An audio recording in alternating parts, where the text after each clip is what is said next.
People like you should know when a room wasn't built for them. I heard the words before the elevator doors finished closing, spoken softly enough to pretend they weren't meant for me, and loudly enough to make sure I heard every syllable. I kept my eyes on the glowing number above the doors. 37, 38, 39. My reflection stared back from the polished brass beside the control panel. Claire Bennett, 29 years old, 5'6", plus size, wearing a navy dress I'd saved 3 paychecks to buy, and carrying a folder that suddenly felt much heavier than paper should. Behind me, 2 women from executive relations stood in matching designer heels. One whispered, "HR really lowered the standard." The other covered a laugh with a cough. I'd spent most of my life learning what people meant by standard. Smaller, quieter, easier to overlook. I tightened my fingers around the folder, but said nothing. Not because I was ashamed, because at 8:07 on a Monday morning, I had work to do, and neither woman deserved to become the most important thing about my day. The elevator chimed at 41. The doors started to close again when a man's hand appeared between them.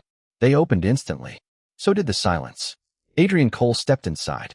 I knew his face from the company website, business magazines, and the framed photograph hanging in our lobby 39 floors below. But photographs hadn't captured the effect he had on a room. He was tall, broad-shouldered, dressed in a charcoal suit so precisely tailored it made everyone else's clothes look temporary. Dark hair, pale skin, gray eyes that moved once across the elevator and seemed to inventory everything without effort. "Mr. Cole," one woman said brightly. Adrian gave a small nod. Nothing more. The elevator rose. 42. 43. Nobody spoke. Then his eyes met mine in the brass reflection. Not my dress. Not my body. My eyes. Somehow that was worse, because there was no polite emptiness in his expression. He was paying attention. I looked away first. 44. The doors opened onto the executive floor, all glass walls, white stone, and quiet that probably cost more per square foot than my apartment. I stepped out. "Ms. Bennett." My feet stopped. I turned. Adrian remained inside the elevator, one hand in his pocket. The 2 women behind him suddenly looked fascinated by the floor. "Yes, Mr. Cole." His gaze shifted briefly toward them, then returned to me. He had heard them. Every word. I knew it. They knew it. But he didn't defend me. He only said, "Conference room B, 8:15. I was told to deliver these files to operations." Plans changed. The doors began closing. "Don't be late." Then he was gone. I stood there with my pulse beating harder than it had any right to, annoyed by his arrogance, and even more annoyed that curiosity had already taken hold. I checked the folder. Confidential acquisition review. That wasn't my department. It wasn't even close. At 8:14, I found conference room B. Through the glass wall, 12 executives sat around a black walnut table long enough to seat 20. Every chair was occupied except one. The chair immediately to Adrian Cole's right. Conversations faded when I entered. Faces turned toward me. Some confused. Some amused. One openly offended. Adrian didn't look up from the document in front of him. "Ms. Bennett." I swallowed. "You asked for me." Only then did he raise those gray eyes. He pointed to the empty chair beside him. "Sit." And judging by the silence that followed, I had just been invited into a place where someone like me was never supposed to belong. Every person at that table seemed to know why the chair beside Adrian Cole was empty except me. I crossed the room anyway, hearing my shoes against the stone floor in the kind of silence that made every step feel like a statement. I sat down and placed the acquisition folder in front of me. Adrian continued reading, as if inviting an operations coordinator into a meeting with 12 senior executives was perfectly ordinary. It was not. I recognized half the people from company announcements. Chief Financial Officer, General Counsel, Regional Directors, people whose annual bonuses probably exceeded everything I had earned since college. Across from me, a silver-haired man named Richard Vale leaned back. "Are we waiting for someone else?" Adrian turned one page. "No." Richard looked at me. "Then why is she here?" I felt the question land without letting it move me. Adrian finally lifted his eyes. "Because I asked her to be." That ended the conversation. For the next 20 minutes, numbers moved across the wall display faster than I could process them. Cole Meridian planned to acquire a portfolio of residential properties across 3 states. Purchase price, renovation costs, projected occupancy, investor returns. I tried to understand why Adrian wanted me there until a spreadsheet appeared showing operating projections for the first 18 months. Something bothered me. I stared at one column, then another. I knew those numbers, not because I belonged in corporate finance, but because operations had spent 6 weeks correcting tenant records that had been entered under an outdated classification system. I leaned closer. The projected revenue included units that could not legally be counted as available during scheduled renovations. Nearly 400 of them. My stomach tightened. I did the calculation twice on the legal pad beside me, then a third time. $18 million. Richard was speaking confidently about expected margins when I heard myself say, "That is wrong." Silence. Again. Only this time I had created it. Richard blinked. "Excuse me." Heat climbed into my face, but I pointed toward the screen. The occupancy projection. It is using the old availability codes. Someone near the end of the table sighed. "Ms. Bennett, these figures were reviewed by finance. Then finance reviewed the wrong data." That earned me several looks I could practically feel. Richard smiled without warmth. "And you know this because?" "Because my team corrected the source records." I turned my legal pad around. "Those units remain unavailable during renovation. If you count them here, the projected revenue is overstated by approximately $18 million. Nobody moved. Adrian looked at my calculation, then at the screen. "Approximately," he asked. $18,240,000, depending on the final renovation schedule. His expression gave me nothing. He reached for the conference phone. "Get financial planning up here." Richard straightened. "Adrian, surely we are not delaying an acquisition because an operations employee did arithmetic on a notepad." Adrian's eyes shifted toward him. The room cooled without the temperature changing.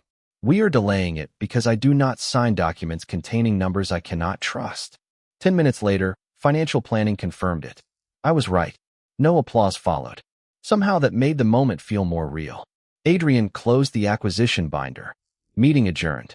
Chairs moved immediately. People gathered laptops and papers, avoiding my eyes as they filed out. I stood too. "Not you, Ms. Bennett." The glass door clicked shut behind the last executive. Suddenly, the enormous room felt very small. Adrian walked to the display and studied the incorrect figures. "How long have you worked here?" 3 years. "And nobody upstairs knows your name." It was not a question. I folded my arms. People upstairs usually have assistants for that. For the first time, something almost like amusement touched his face. Almost. Then it disappeared. He turned toward me. "Show me exactly how you found the error." I hesitated. "Am I being investigated?" "No." He slid a marker across the table toward me. "You are being listened to." And somehow, after years of being told to take up less space, those 5 words frightened me more than being ignored ever had. Adrian Cole did not sit down. He stood beside the wall display with his sleeves still buttoned at the wrists, watching me explain an $18 million mistake as calmly as if we were discussing a grocery receipt. I showed him the old availability codes, the corrected records, and the renovation schedule that finance had apparently never cross-checked. He interrupted only twice. Both questions were precise enough to make me realize he was following every detail. When I finished, he stared at the screen for several seconds. "Who had access to the corrected data?" he asked. "Operations, finance, asset management, probably half the people who were just sitting here." Probably is not useful. I felt irritation spark beneath my ribs. Neither is asking an operations coordinator to memorize your access permissions. His eyes moved to mine. There it was again. That silence. Most people became nervous when Adrian looked at them that way. I became annoyed.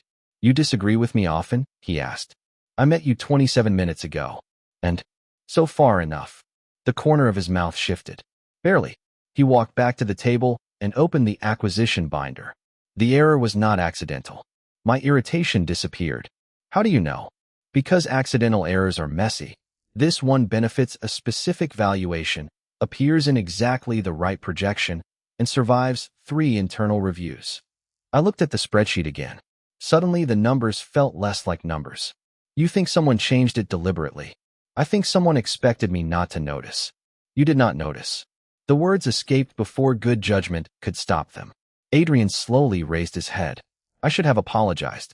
Instead, I added, "I did." For one long second, neither of us moved. Then he closed the binder. "Exactly." That answer unsettled me more than anger would have. He pressed a button on the conference phone. Margaret, clear the small office outside mine. A woman's voice answered immediately. For whom? Adrian kept his eyes on me. Claire Bennett. My stomach dropped. No. Margaret went silent. Adrian released the button. Excuse me. I said no. I heard you. Then we are making progress. His expression hardened, but I refused to look away. I have a job downstairs. I have a team. You cannot move me upstairs because I found a spreadsheet error. I can. That does not mean you should. The room seemed to narrow around us. Adrian had probably spent years surrounded by people who confused his authority with infallibility. I was not interested in joining them. Someone manipulated financial information connected to this acquisition, he said. You found it. Until I know why, you report directly to me. That sounds less like a promotion and more like surveillance. Call it whatever makes you comfortable. Nothing about you seems designed to make people comfortable. That almost smile returned. Good observation. By noon, my access badge worked on the executive floor. By 1, my computer had been moved upstairs. By 2, people who had ignored me for 3 years suddenly knew my full name. The small office outside Adrian's was beautiful in the coldest possible way. Glass walls, white shelves, a view of Manhattan that stretched for miles. It felt less like an office than a display case. At 3:15, Richard Vale appeared at my doorway. He did not enter. Enjoying the view? He asked. I have had about 12 minutes to notice it. His smile was polished. People can misunderstand sudden changes in status. People misunderstand things every day, especially when someone receives unusual attention from the chief executive officer. I understood him then. The implication, the warning hidden inside courtesy.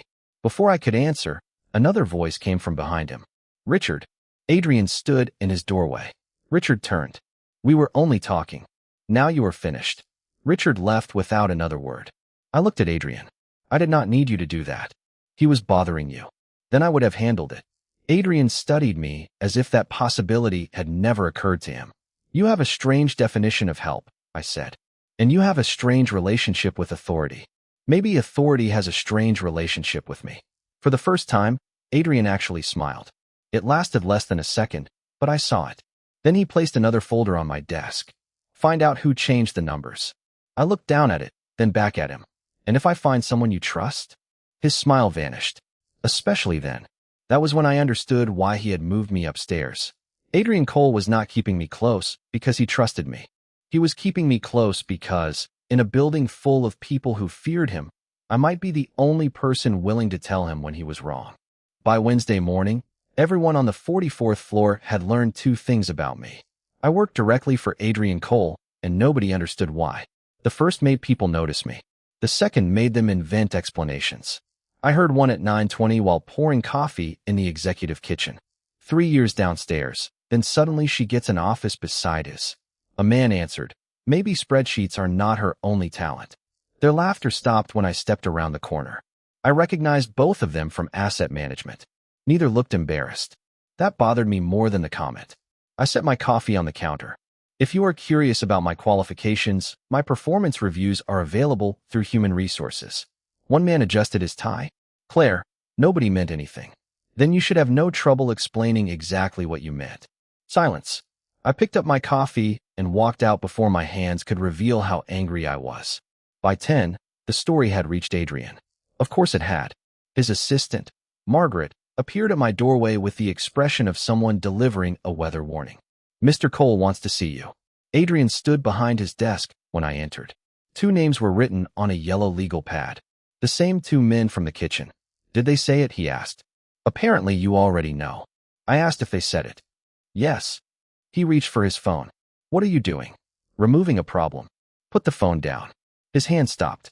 His gray eyes lifted slowly. Claire. Adrian. Nobody called him that in this office. I knew it immediately from Margaret's startled expression through the glass. Adrian pressed a button, and the office door closed. They questioned your professional integrity. They gossiped. About you. I noticed. He picked up the phone again. They will be gone before lunch. I stared at him. No. This is not a negotiation. Then stop pretending you called me in here for my opinion. Something changed in his face. Not anger exactly. Surprised that I had found the edge of his authority and stepped over it without asking permission. They disrespected you, he said. And if you fire everyone who disrespects me, what happens tomorrow? They learn. What do they learn? He said nothing. I stepped closer to his desk. They do not learn to respect me. They learn to fear you. The room became impossibly quiet. Even the city beyond the glass seemed far away. There is a difference, I said. Adrian leaned back slightly. Fear is efficient. So is an elevator. That does not make it a leadership philosophy. His jaw tightened. I continued before courage could reconsider. If you destroy every obstacle before I reach it, nobody here will ever believe I earned my place. They will believe I am protected property. His eyes sharpened at the last word. You are not property. Then stop managing me like I am. That landed. I saw it. Adrian looked toward the windows, 30 stories of Manhattan reflected in the glass behind him. When he spoke again, his voice was quieter. What would you do? Make them work with me. He turned back. Explain. The acquisition data came through asset management. Put both men on the audit team. Let them watch me find the error they missed. And if they refuse, then they can explain to you why their pride matters more than $18 million. For several seconds, Adrian simply watched me. Then he crossed both names off the legal pad. Fine. I exhaled. Fine. Do not make me regret it. You could try saying thank you. Do not push your luck. By 5:30, both men were sitting in my office while I walked them through 14 months of property records. No one laughed. By 7, one of them found a second discrepancy and quietly admitted he had misunderstood the corrected codes. It was small, but it mattered. When they finally left, I noticed Adrian standing outside his office. He had been watching. Satisfied, he asked. They listened. Because they knew I was watching. I shook my head. No. Because eventually, I gave them something worth listening to. Adrian considered that. Then he said something I would remember long after the numbers stopped matching. I have spent 20 years making sure people feared disappointing me. I held his gaze. Maybe that is why nobody tells you the truth. He did not answer. But the next morning, when I entered the executive conference room, the chair beside Adrian was empty again. This time, nobody looked surprised when I sat in it. The office looked different after dark. By 9:40 on Thursday night, the glass walls had stopped reflecting power and started reflecting exhaustion. Most of the 44th floor was empty, the city beyond the windows glowing in thousands of tiny squares while rain traced silver lines down the glass. I was still at my desk, comparing vendor records against the acquisition projections, when I noticed Adrian's office door was open. That alone felt unusual. More unusual was the man inside. No jacket, no tie. His white shirt sleeves were rolled to his forearms, and he stood by the window holding a paper cup of coffee that had probably gone cold an hour ago. For once, nobody surrounded him. No executives waiting for approval. No assistants carrying schedules. No room becoming quieter because he entered it. Just Adrian Cole and 44 floors of distance between him and the street. You are staring, he said without turning around. I looked back at my screen. I was checking whether you actually go home. Do you? That was not the question. Then stop asking questions you cannot answer yourself. I smiled despite myself. A minute later, he appeared at my doorway. What did you find? I showed him the vendor trail. 3 consulting invoices had been routed through a subsidiary that should have been inactive for almost 2 years. Not proof of anything yet, but enough to keep looking. Adrian pulled the chair beside my desk closer and studied the records. My mother used to clean offices like this, he said suddenly. I looked at him. What? He nodded toward the skyline. Office towers. Banks. Law firms. She worked nights. The confession was so unexpected that I forgot the spreadsheet. I did not know that. Most people do not. His eyes remained on the screen.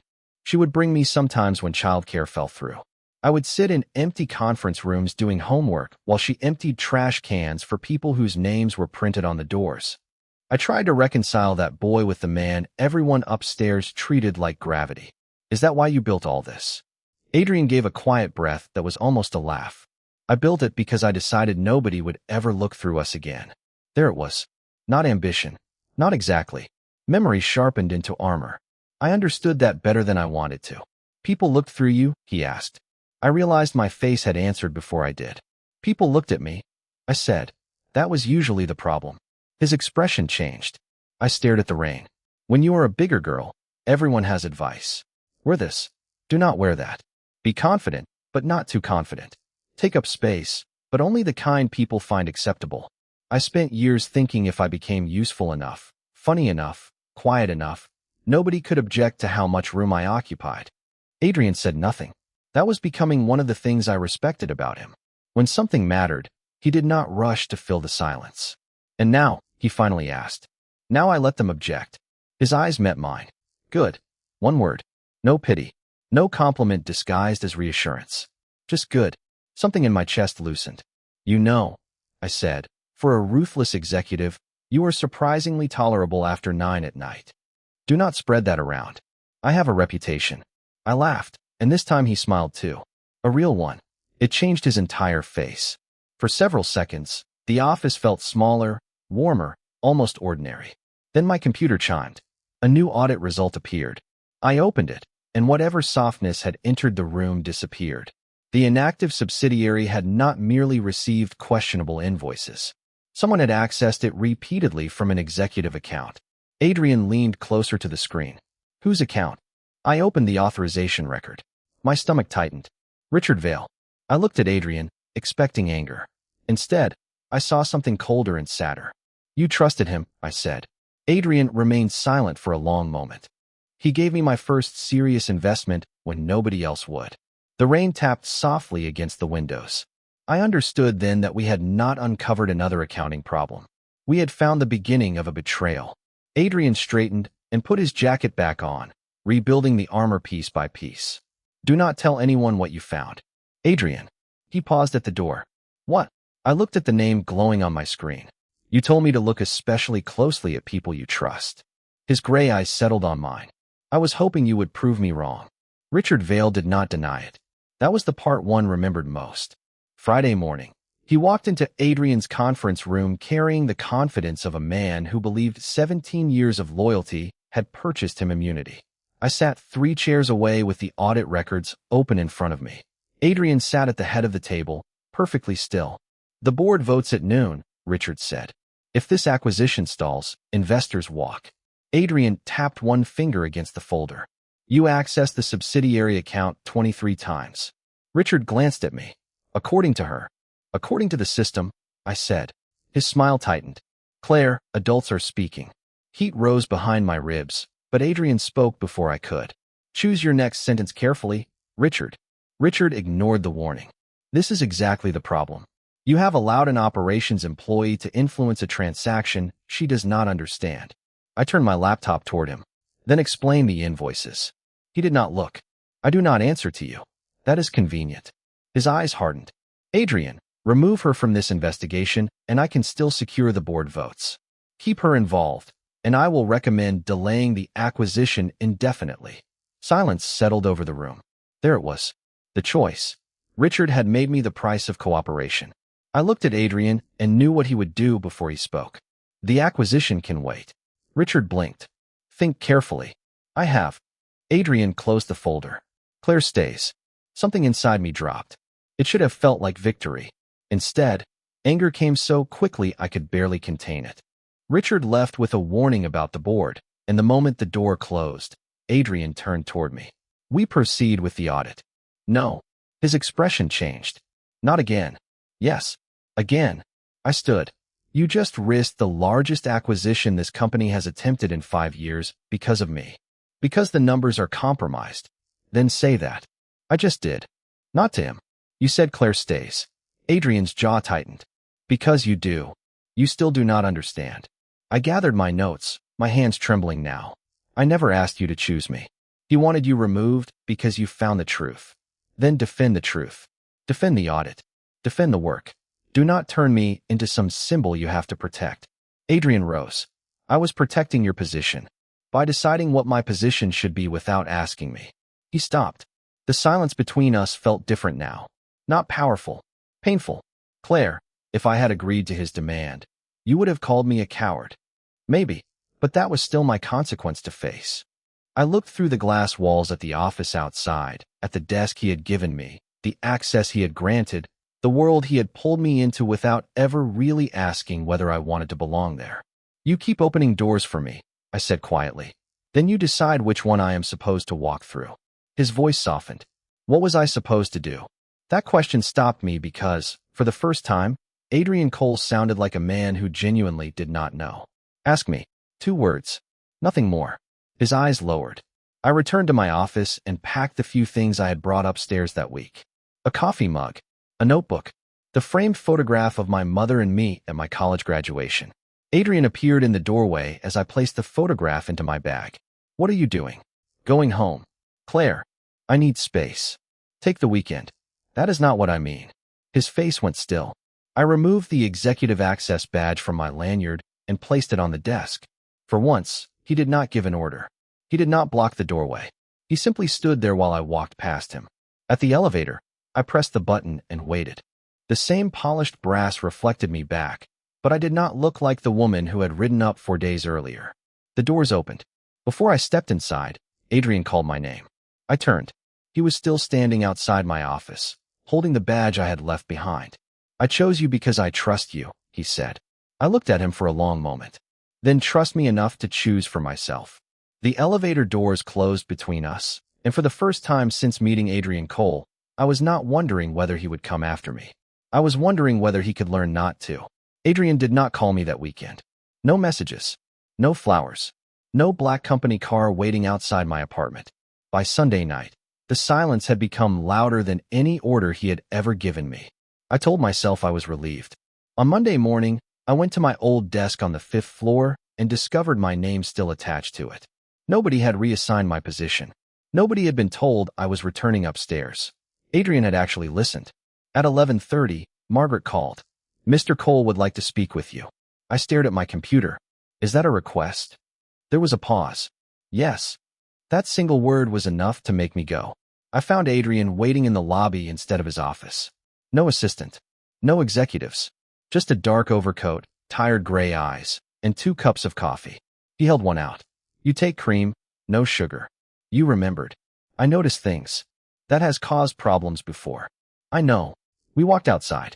The November air carried the sharp smell of rain, and Manhattan moved around us without caring who Adrian Cole was. For once, neither did he. We stopped beneath the awning of a quiet coffee shop half a block away. Richard contacted 3 board members over the weekend, he said. He wants you removed permanently. And what do you want? Adrian looked at me carefully. I wanted to tell you what I wanted. Then I remembered Friday. Despite myself, I almost smiled. Progress. Painfully slow progress. The humor disappeared from his face. Claire, I have spent most of my life believing that if something matters, you secure it. You control the variables. You remove the risks. People are not variables. I know that now. I looked down at the coffee warming my hands. Do you? He did not answer immediately. That mattered. The old Adrian would have answered before I finished asking. I am trying to, he finally said. I breathed in the cold air. Your world has a place for everything, Adrian. Everyone has a title, a salary, a level of access. People sit where you tell them. Speak when you allow it. And when something threatens someone you care about, you move pieces until the threat disappears.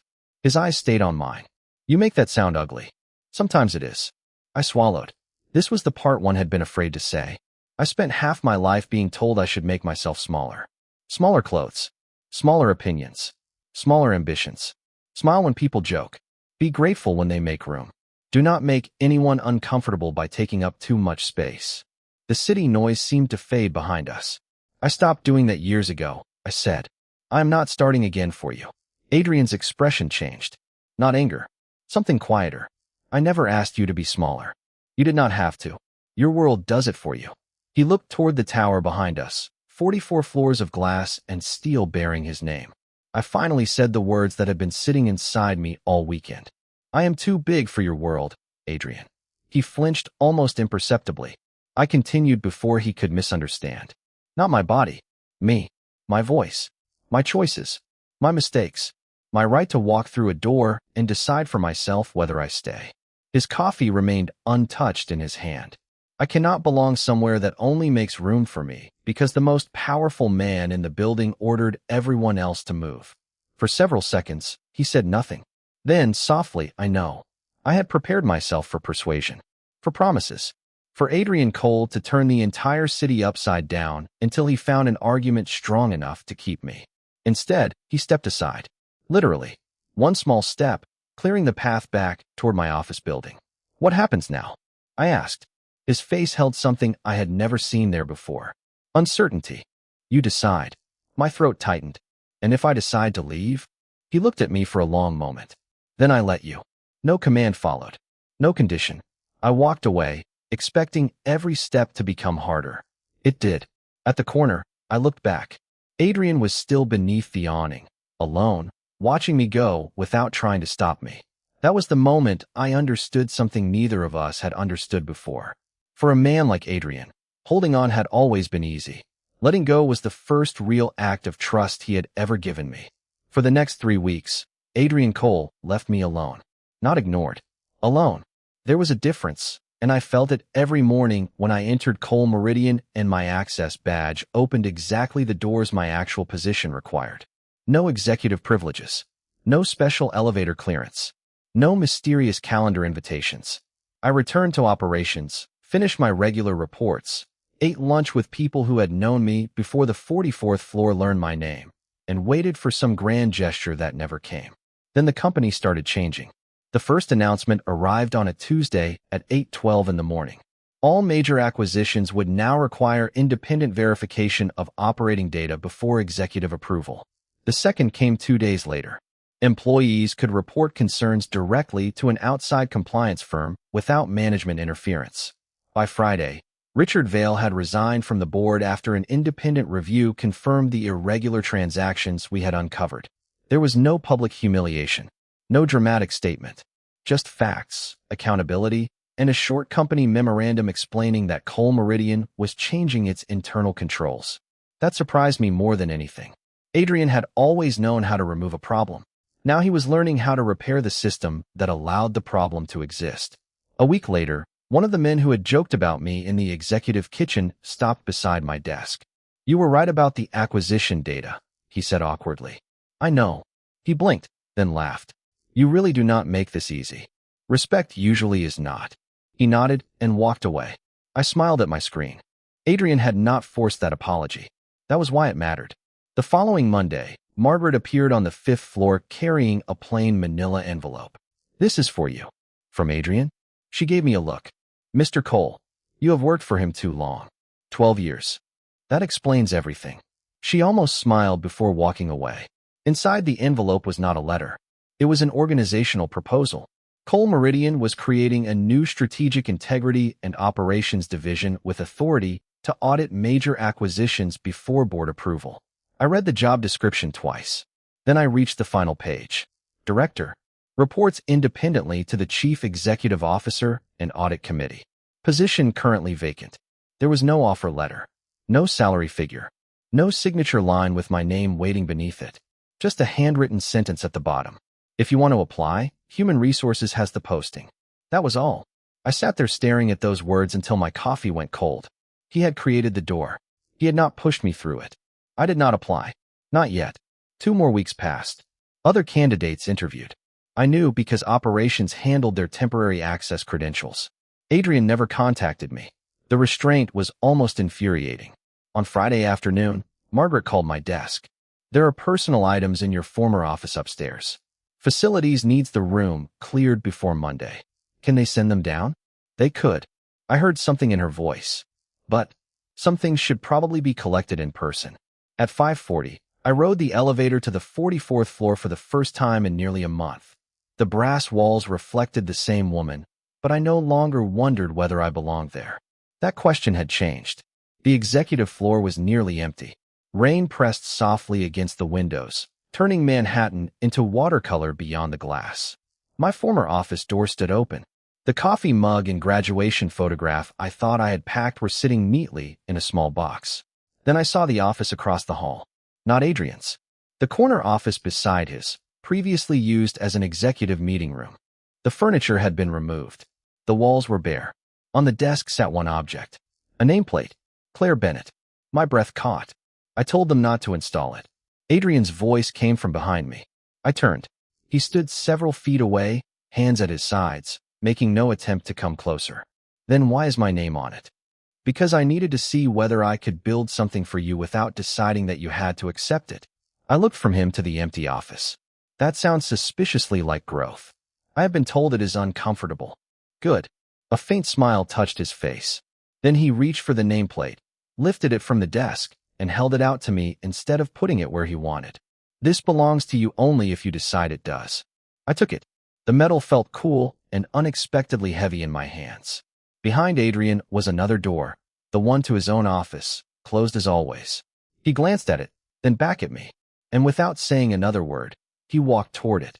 Adrian stopped in front of his office door, but he did not open it immediately. His hand rested on the handle while rain whispered against 44 floors of glass behind us. I stood several feet away holding the nameplate he had placed in my hands, feeling the weight of my own name pressed into brushed metal.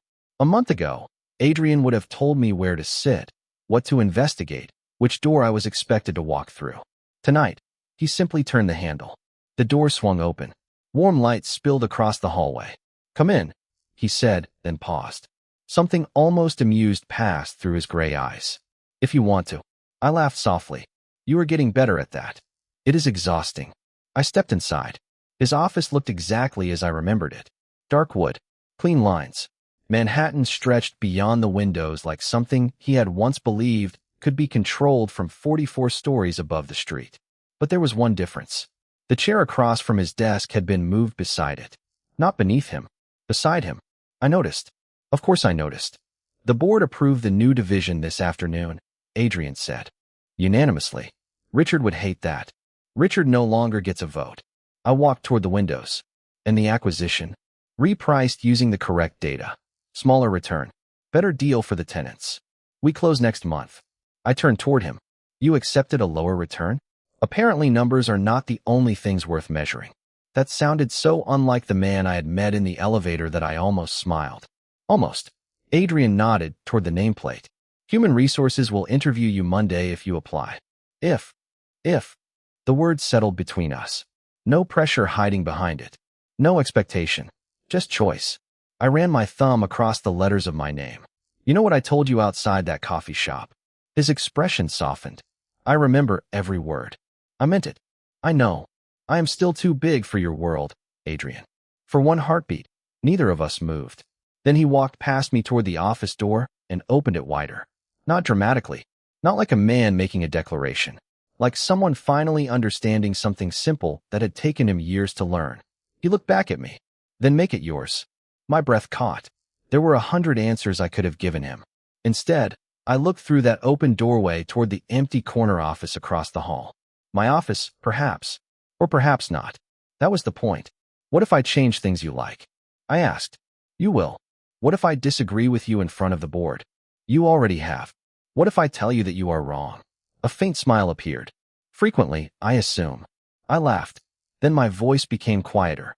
"And what if someday I decide this still is not where I belong?" Adrian's smile faded, but he did not hesitate. "Then the door stays open." That was the answer. Not the office. Not the title. Not even the way he looked at me when the room became quiet. The answer was that he finally understood I could stay only if I was free to leave. On Monday morning, I submitted my application. I interviewed with Human Resources, the Audit Committee, and 3 board members who challenged every qualification I had. Adrian attended none of it. 2 weeks later, I earned the position. Earned it. On my first morning as Director of Strategic Integrity and Operations, I carried the nameplate upstairs myself. The elevator opened on 44. Nobody whispered. Nobody laughed. I walked into the corner office and placed my name on the desk with my own hands. Across the hall, Adrian stood in his doorway. He did not point to a chair. He did not tell me where to go. He simply raised his coffee cup. I raised mine back. I used to think power meant entering a room and making everyone move for you. Adrian taught me something different by learning it himself. Sometimes the strongest person in the room is the one who opens the door, steps aside, and trusts you to decide whether to walk through.